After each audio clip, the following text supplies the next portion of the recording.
The Galactic Council had always considered humanity an amusing anomaly, a primitive species barely capable of interstellar travel, yet stubbornly persistent. For centuries, alien empires had expanded across the stars with precision, diplomacy, and overwhelming firepower. Humanity, by contrast, was dismissed as a minor nuisance, a species confined to a single solar system. The Council often debated humanity's potential, but no serious delegate believed they could ever challenge the established order. And yet, on the morning of the unprecedented event, every assumption would be shattered. At precisely 0600 Galactic Standard Time, sensors across the Outer Rim detected hundreds of colossal starships emerging from hyperspace. The humans had arrived in full force.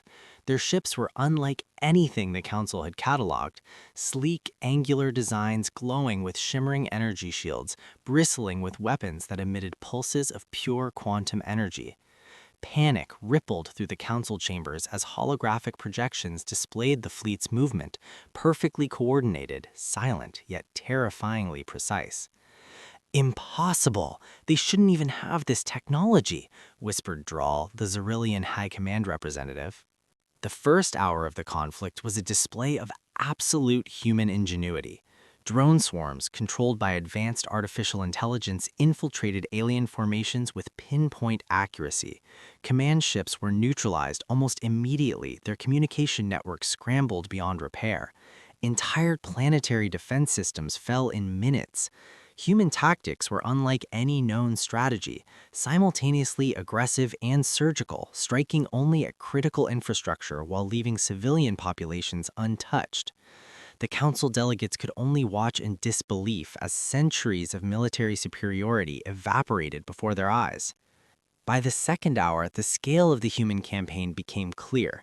Alien cruisers, considered the backbone of interstellar warfare, were immobilized by quantum disruption fields. Their weapons failed, hyperdrives malfunctioned, and shields flickered and collapsed. Humans did not rely on brute force alone. Each strike was calculated, adaptive, and almost predictive. Every attempted counterattack was met with an immediate response.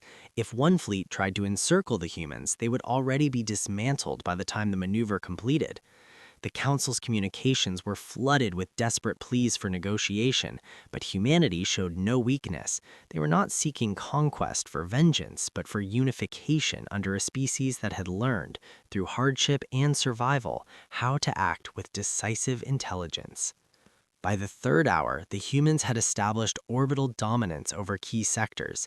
Entire star systems that had resisted alien occupation for centuries fell in minutes. On the Council's flagship, delegates from dozens of species whispered amongst themselves, unable to comprehend how a species they had long underestimated could achieve such rapid, flawless coordination. "It's not just their technology," admitted one fearful voice. "It's their will. They think like predators, but act like scholars." Human AI networks anticipated every possible scenario, every potential ambush. Even the most experienced alien admirals were caught off guard. The fourth hour saw humanity extend its control to the very heart of the Council's influence. Strategic planets, Council outposts, and war academies fell, one after another. Infiltration teams bypassed defenses with near-perfect stealth, disabling weapons, communications, and critical infrastructure without causing mass destruction. The aliens had never encountered such efficiency. Entire fleets surrendered preemptively, realizing that resistance was futile. The humans' broadcasts were calm, almost serene, yet carried the unmistakable authority of a species that had mastered both war and diplomacy. By the fifth hour, victory was absolute. Humanity had reshaped the balance of power in the galaxy in a matter of hours. The Council sat in stunned silence, delegates unable to reconcile their centuries of assumed superiority with the reality before them. The humans made a deliberate choice to consolidate power not through fear, but through strategy, innovation, and restraint. "We do not seek vengeance," their first message to the galaxy proclaimed. "We seek cooperation. The age of humanity begins today." For the first time in galactic history, a species had risen from obscurity to unrivaled dominance almost overnight. The aliens, humbled and awed, began to understand that this was not a fleeting military victory, but a demonstration of an entirely new paradigm of warfare and governance. Humanity had combined relentless ingenuity, cutting-edge technology, and unparalleled coordination to achieve what no species had ever accomplished. As the final council meeting adjourned, the galaxy was quiet, almost reverent. The humans had won not merely through strength, but through intellect, adaptability, and vision. Plans for future conflicts, for territorial expansion, and for interstellar diplomacy would now be guided by the recognition that humanity was no longer an underdog. They were the architects of a new galactic era.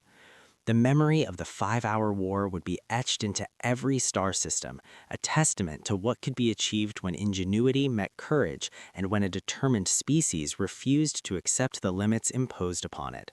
The Galactic Council had been stunned, the galaxy had been reshaped, and humanity had taken its place among the stars, not as conquerors of destruction, but as masters of strategy and foresight.